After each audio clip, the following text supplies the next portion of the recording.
coba melamar di Polandia, ya puji Tuhan berhasil di lembaga perusahaan Amerika, sebetulnya di McKinsey.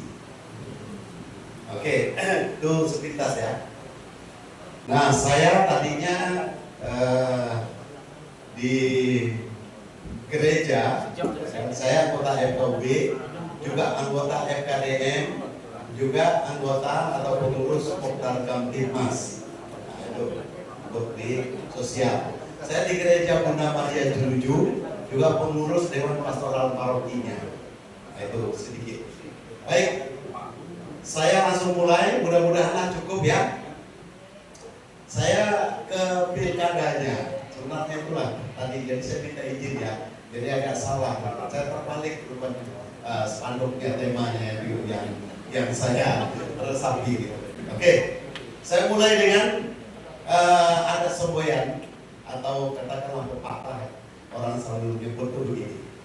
Setiap orang itu ada masanya, dan setiap masa itu ada orangnya. Nah, inilah dia pilkada. Ya. Jadi tidak bisa memaksakan. Kalau tadinya dulu masanya Pak Jokowi, nah sekarang masanya Pak Prabowo. Nah, nanti pada tahun 2045 itu pasti juga ada orangnya pada masa itu. Nah, begitulah ya.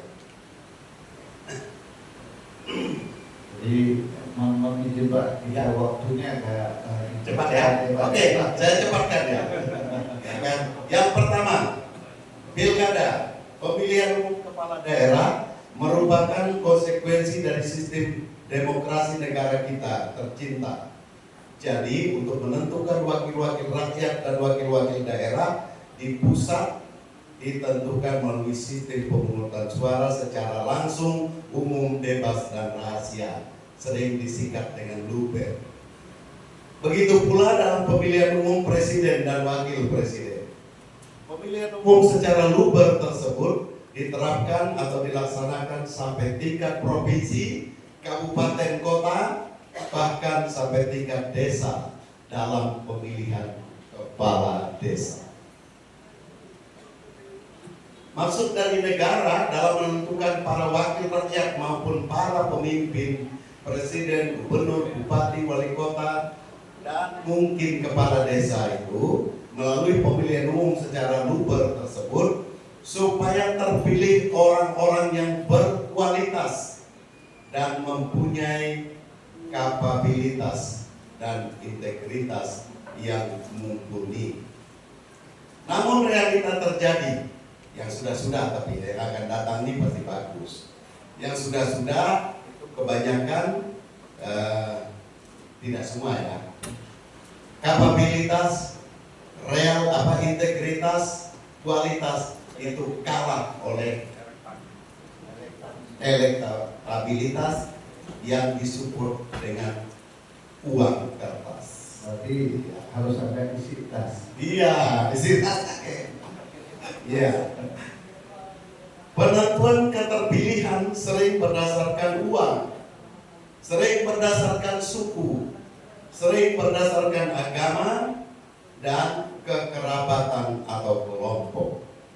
Jadi kita belum mampu memilih berdasarkan kualitas dan kapabilitas serta integritas dari sang calon dengan baik.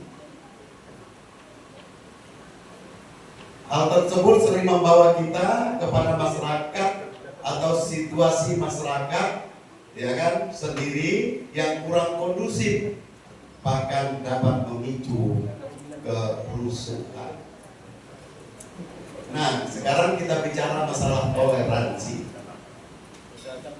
Kalau kita sungguh-sungguh mau mempertahankan keutuhan negara kesatuan Republik Indonesia serta sistem demokrasi melalui pemilu yang luber, maka tidak ada cara lain yang harus dihayati oleh setiap orang atau komponen dalam masyarakat, yaitu sikap toleransi.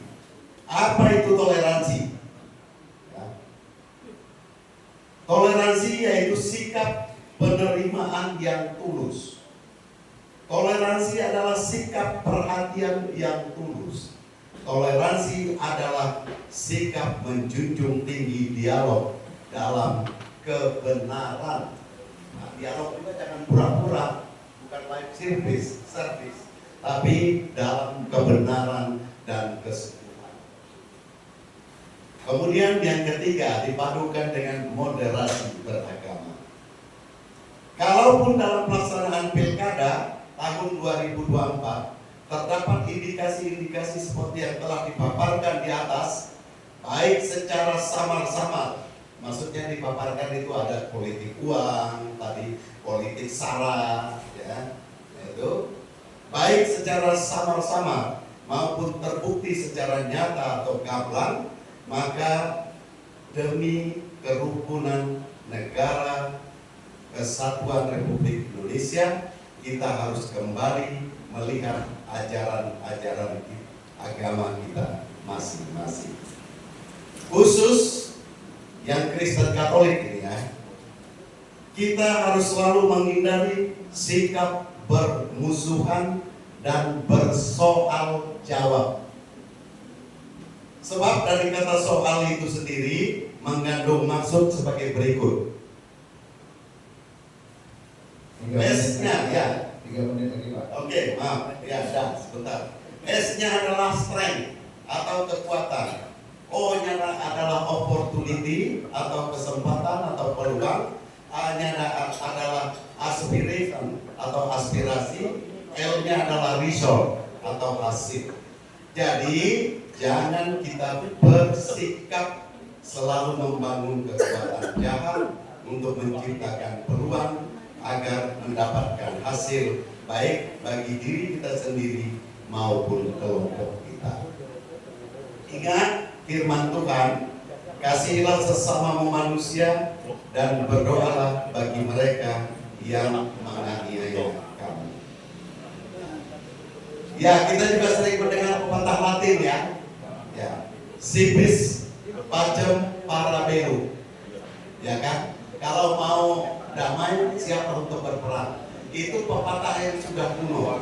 Yang harus kita terapkan adalah civis pacem para caritate. Ya. Kalau mau damai, siapkanlah kebaikan. Nah, ada juga pepatah Latin atau biasa disebut ya untuk kita yang mohon maaf gitu kan, yang Kristen Katolik. Ubi caritas et amor Deus ibiis. Jika ada cinta kasih, disitulah Tuhan hadir. Karena Tuhan adalah kasih. Sekarang bagaimana sikap kita terhadap pemerintah yang sudah terpilih? Walaupun mungkin dari hasil yang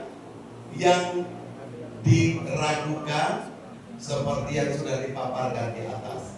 Nah, kita berdasarkan kitab suci yang kita pegang ada di Roma 13 ayat 1 sampai 16 yang antara lain berbunyi seperti tiap-tiap orang harus takluk kepada pemerintah di atasnya, sebab tidak ada pemerintah yang tidak berasal dari Allah, dan pemerintah yang ada ditetapkan oleh Allah.